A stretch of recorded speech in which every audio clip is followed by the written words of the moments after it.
good, y'all? We live from Southfield Studios, man. I had a special guest pull up on me today. Native of Arkansas. I'm gonna let him introduce himself. Go ahead with you. Hey, what it do? It's your boy Frank Castro, the East Side Male, locked in with South Stuff Entertainment. That's what's up, man. I appreciate you sliding on. We had a little cook up earlier, got a couple beats in. So let's get into it, man. Let people know where you're from. Tell me about yourself.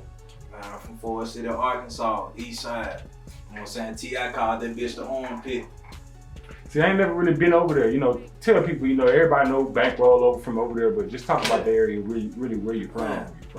Like Forrest City, it's a rough spot to grow up in, but you know what I'm saying? Just growing up there, it actually taught me a lot. You know what I'm saying? I've been able to move around the world with no problem just because growing up there, it was so tough. So it taught me that that toughness in life. So what got you into music, out that way? I know y'all close to Memphis. I know it's a big 3-6 Mafia influence. So talk about really how you got into your background in music. Like really for me, growing up, listening to like a lot of the Memphis underground scene, I was real big into the names like Tommy Wright III. You had 3-6, Project Pat, DJ Squeaky, DJ Zert, and you know what I'm saying, millions of others. I was into them, and I also was into the whole No Limit wave. So like when I was growing up, Master P was like my biggest influence. For sure. That's definitely, when I talk about business, that's definitely one of the guys that I gotta salute to. Oh yeah. Talk about some of the legends out of that way. I'm not from that side of Arkansas. I'm from Southern Arkansas. So talk about just some of the rappers that came out of that way. That really influenced you. You know what, man? It's mostly like we really haven't had too many artists just come out. You know what I'm saying? From when I was young, but now we got a lot. But you know what I'm saying? Like the artists that was in like my city specifically that was doing their thing, they called Mob House. As a matter of fact, they up here now. Yeah, okay, I'm gonna have to tap in with them. I'm gonna definitely have to tap in. There was some niggas like when I was growing up. You had Mob House and really everybody else was from like Memphis. So what age did you really get into producing? When did you really, because like I started making beats, but it was, for fun, but then I really took it serious. When did you start making, producing and taking it serious? I started off rapping. You know what I'm saying? Like I wanted to be a rapper. So when I first started, this was in the 90s, So like in that area, that's when we had the singles. So I remember Master P dropped that Make 'Em Say and that's really like where it started for me, like just wanting to rap because I had my mama go to Walmart and she bought the single CD. Now, you know what I'm saying, for all the youngins out there that don't know what the singles is, man, it came with whatever the radio single was, it came with the instrumental, and majority of them had like snippets from the album that was about to come out. You can hear like a minute and 20 seconds of like 3 other songs that was on that play.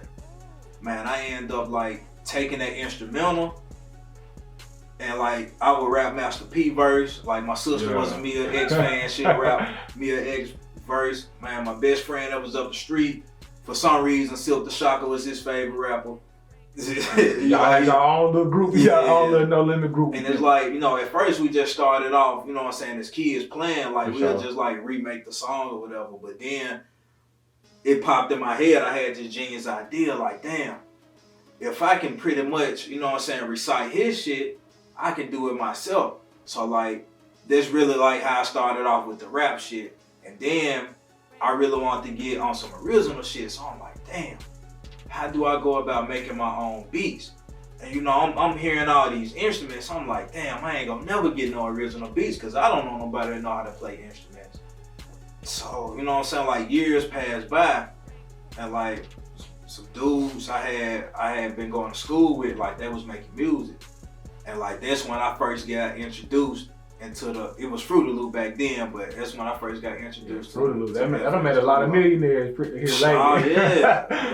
And people don't know how long that shit been out, but that was like 2001, like when I first got introduced to it. Okay.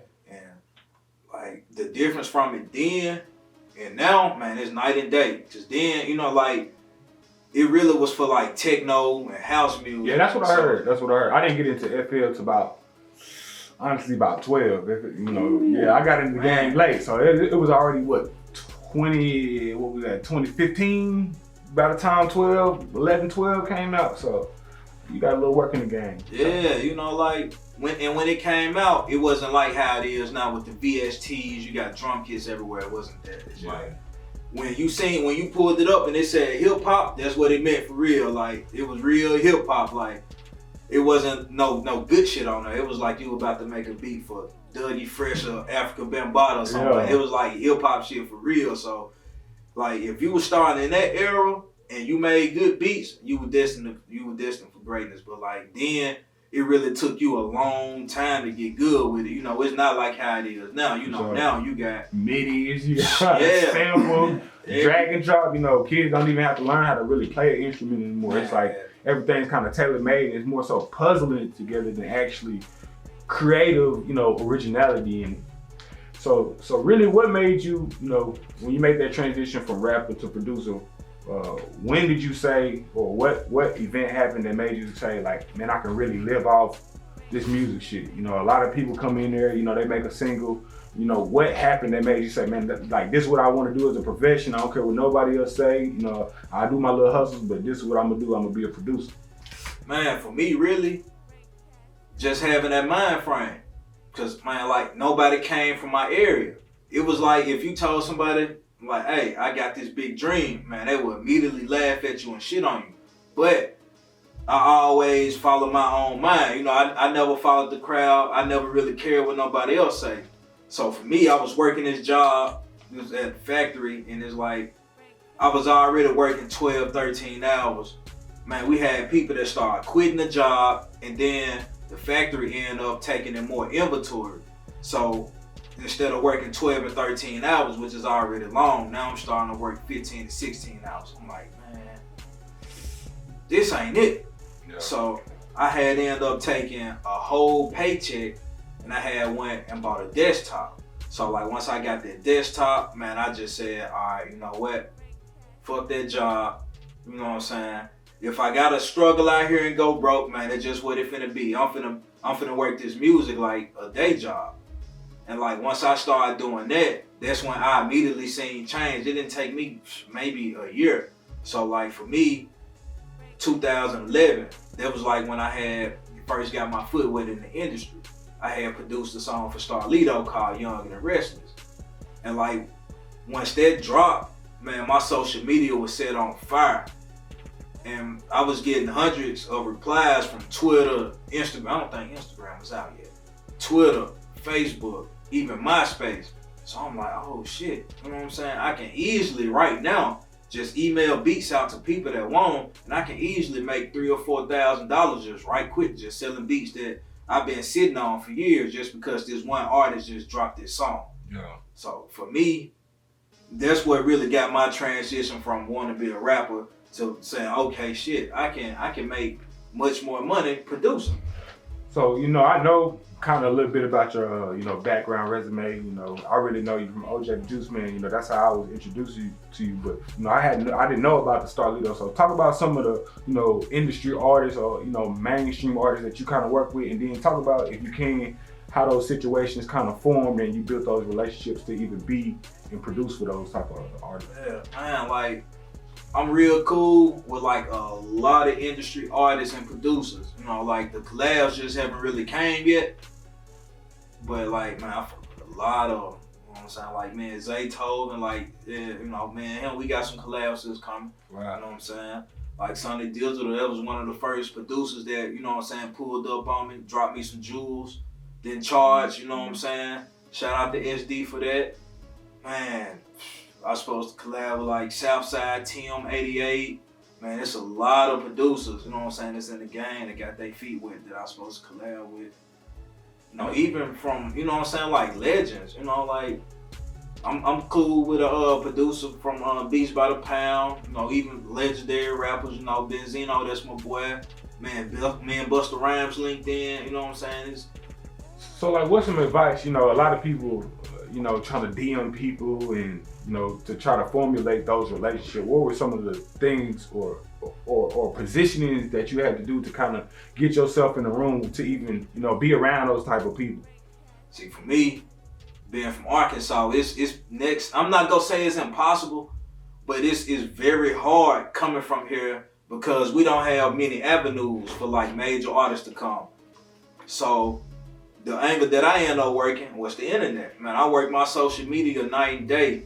So I might see an artist post an email, or I might just take that chance and just DM an artist. Or this artist might already have artists under him. Man, I DM them artists, and it can go from there. It's so many different ways that you can go about it. But like for me, man, that emailing, that's what really, really, really turned me up, the emails. And then it's like once you hear the beats, it speaks for itself. You can't deny it. For sure. So I see you shining. I see you got your chain on. Yeah, man. a little something. You know, let's show them off the chain real quick. Show me the 32, man. So I see you just recently did a show with OJ down in Camden, I believe. Talk Little about Rock, that. yeah. It was Little Rock. Little Yeah, Rock. Little All right, talk about that, and then kind of talk about that situation that you got going with OJ and 32 and ENT. Man, OJ took me in. I remember the date, October 31st, 2013. You know what I'm saying? Like he dropped the Return of the Juiceman mixtape, and I had produced. I want to say it was track number 10 on it, called First Round Draft Pick. Like, I remember I was out to eat with one of my exes at the time. It's like I had emailed so many artists beats, and it just so happened that all the artists that I emailed beats to like earlier that year, they ended up dropping on Halloween. Shawty Low was one of them, so he was, I can't remember the mixtape name, but I had like checked the mixtape. I didn't see produced by Frank Castro nowhere. I was like, all right, cool. I had sent Waka Flocka some beats too. I'm like, all right, let me check his shit right quick. Man, I skimmed it, I didn't see it nowhere. Man, it's another artist, I can't remember who. I sent him beats, I scanned this shit, didn't see my name nowhere. I'm like, all right. So now I'm a little discouraged. I'm like, man, I might as well not even check OJ shit. Cause I had already sent OJ beats and he dropped 2 mixtapes. But on them first 2, I wasn't on them. So I'm like, I might as well not check this third one, cause shit, I know I'm not on it. But, you know, at that time, I didn't know how it worked. You know, I didn't know that you go in the studio and you drop 50, 60 songs and then you just, you know what I'm saying, get to dishing them out later. But, man, I end up checking the mixtape, boom, I see my name on it. And like the first thing I did, I had tweeted the link out and I had tagged OJ in it. Man, he immediately followed me back and he had responded and was like, man, I used all them beats, I want to sign you. So ever since then, it's been on. You know what I'm saying? That was 2013. Yeah. So like, talk to these up and coming producers. You know, so many of these producers think you just send one email out and, you know, oh, I got a placement. Kind of explain your journey or how long were you making beats before you actually got your first big major placement and said, man, I see some money coming through this. Hey, this is it. Man, it took me years, like years. I've been making beats since I was about 10 or 11, and I didn't get my first major placement until I was 21. It took me forever. And you go through emails. You know, an artist might not check their emails. An artist might check their email and might play 1 beat. You might send 8 beats, and they might not want to even play your beats because you sent 8 beats. Or you might think like, all right, I'm finna flood their email. I'm finna send them 20 different emails with like 5 beats in them each. They might not check that email just because you flooded their email, and they don't want to do that. Then you got some artists that they look for familiar names. You know, and like for me, that's one thing that I hate too, because it's like, all right, these producers, they already eating, they already getting checks.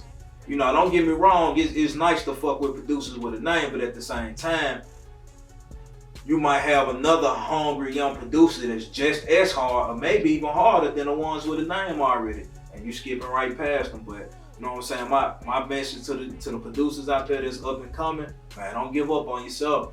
You know what I'm saying? Your people go fold on you. Your family go fold on you. They're the first one. Man, yeah, quick. You know, shit, if you got a girlfriend, man, hey, if she don't understand the long grinds, she go fold on you. And I mean, shit, if you got if for the female producers, shit, your boyfriend probably do the same thing. But like, you gotta make sure you don't fold on yourself. That's real. Yeah. So we're gonna flip back over to the rap game and specifically Arkansas. You know, Arkansas really taking strides in his rap game. Big shout out to Freddie and his other guys. You know, Amp. You know, AMP. You know, Rod D. It's a couple more artists. You know, really doing some things. Smurf G. You know, talk about some of the artists that you looking or interested, I should say, in kind of working with and networking and collabing with? All of them. All like, man, I follow everybody movement from the A1 movement to my boy like Blue Strip Flip, man. Shout out Ed Dolo. I rock with the Dolo gang. You know, like, man, I fuck with all of that shit. I'm fans of everybody. You know what I'm saying? 1100 Fats, Trio Lope, man. It's like, it's so many artists that's putting it down. And you know what I'm saying? I haven't personally worked with some of them, but I'm always down and open for it. And like with me, I really don't charge Arkansas artists because I like our sound. I like our way. And you know what I'm saying? I feel like if we just be like, fuck this shit, fuck that, cause it's, you know what I'm saying, it's like so much beef and niggas always want to have pissing contests, but it's like, it's not about that. If we all just come together and, you know what I'm saying, and make one big movement, man, we'll move much faster because Freddie really got the door kicked down for us. For sure. So speaking on that, I know you got a big, I should say a lot of experience in Atlanta and moving around in the rap game.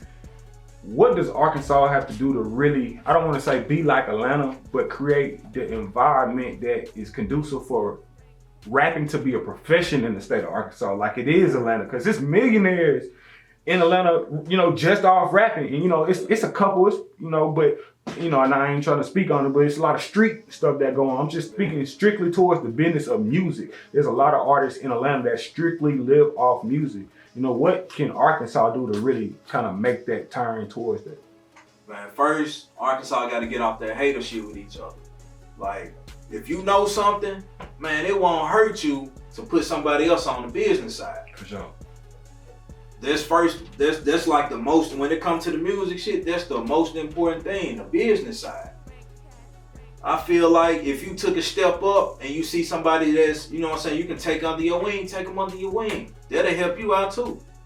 That's real. And a lot of people be scared to really give game out because they're scared somebody gonna surpass them. But I try to tell people it's good to give out game because you never know what door they gonna knock down, and then once they knock down, you can walk through it. Yeah. So that's why I look at guys like you. Anytime you come to the Fayetteville, Arkansas, I try to link up with you because you either gonna give me some game, we gonna make some beats, we gonna try to network. So I feel you 100%. I really do feel Arkansas does have to join together in some of these bigger groups that's really making, some movements, man. We gotta link up and support each other, and I think that's 100 about, not charging Arkansas artists. I know you get bread from, mainstream artists and you could charge these artists, but I think Arkansas artists also have to take advantage of getting their business right to work with artists and producers like you. A lot of these Arkansas artists are, they music right, but business trash, and that's what I would say we have to bring to Arkansas. I think we have to find guys that are credible. It's nobody really, outside of Freddie that really been through those doors and really know, what goes in the deals. Everybody hollering about a record deal and they don't really know what a publishing deal is. They don't know what's the difference between, a record deal. Those are two totally different type of deals. Hey, so yeah. I'm with you. Exactly. Like, a lot of them don't even know what the word recoupable mean. Exactly. Like, they get to talking that money shit, but they don't know what recoupable means. For sure. Hey, you don't learn what that word means, you gonna get fucked. For sure. And a lot of them sign and don't understand what advance is, So, they take deals that they think they're winning off of, but haven't been educated because they're only focused on the music side of things. So I agree with you, bro. Yeah, and like with that, a lot of people, they want to go, oh yeah, I just got offered this, got offered that, but they don't know, like, that's not your money. That's not your money. Let me look in the camera and say that that's not your money. That's what the label giving you. You got to pay that shit back with, depending on like what percentage they put on it, man, you got to pay that shit back. It's not your money. So, like a lot of people, we from the hood, I ain't really never had nothing. So when they get that money, they want to go do dumb shit with it instead of investing that and doing what's right because you got to pay it back. For sure. And people don't understand the music is seasonal. You might be popping, you know, for 3 months, you know, you might have a single that go for a year, and then you might not have another hit record, you know, for a while. So if you taking advances and you signing deals that you really don't have an understanding, you know, people don't understand that could be your last check ever from that label. Like, you know what I'm saying? I was having this conversation with some young dudes not too long ago. You know what I'm saying? Because they on there like, oh man, if a label do this to me, I'm gonna do this, I'm gonna do that. I'm like, man, if you think the niggas in the street is rough, fuck with them labels. Well, them original gangsters. Them the original gangsters. A lot of people don't know that music is a rough business. You know, a lot of people see the flash and the glamour, and you know, it's a lot to go with it. But if you aren't educated, you can really be taken advantage of and be left out to dry, and nobody gonna care about it. Nobody. Like, man, I tell people all the time, music business is 20 times worse than the streets. Don't nobody believe that until they get in, until they get into it. And it's guys in suits, you know. It ain't even the guys in the chains that we would tat it up. You know, the stereotype is totally different in the music industry. It's the guys sitting behind the table with the suit and ties on. Way different. And man, look, once you sign, they pretty much got your life. There's nothing you can do. Like, it don't matter. Man, you can try to do a song with your blood brother, same mama, same dad. If your label tell you no, it's a no. You're not gonna do it. You're not gonna release it. They gonna take that shit down. So they gonna put you on the shelf and you done. So what's your actual take? You know, I hear everybody hollering independent. You know, and I believe independent, you know, is great, but I don't think everybody can handle independence. They don't understand what it takes. So what's your take on, you know, being independent or signing to a different label? Independent is great. But the only thing with the independent is you gotta have a budget. You got to have the budget. You know, because when you with a label, the label gonna take care of that for you. Now you got to pay the money back, but still, the money gonna be there. But when you independent, you gotta come out your own pocket for that. And the music industry is not cheap at all. It's not cheap, man. You gonna need at least a good 6 figures just to really get yourself rolling and to really get where you wanna be. And then tell people, you know, I try to tell people, after people make their money in the music industry, they don't put it back in the music. They go invest it outside. So I know you can see it firsthand. Tell people that. You better put it back. I'm telling you, better put it back. Got to. Better put it back. Like, and that's another mistake I see a lot of people making. They make a little money from it, and they happy with that, and that's it. And then their career just completely it plateau. For sure. And that's because they don't put it back. Like, whatever you make from the music, put it back. And it's only gonna go up as you go.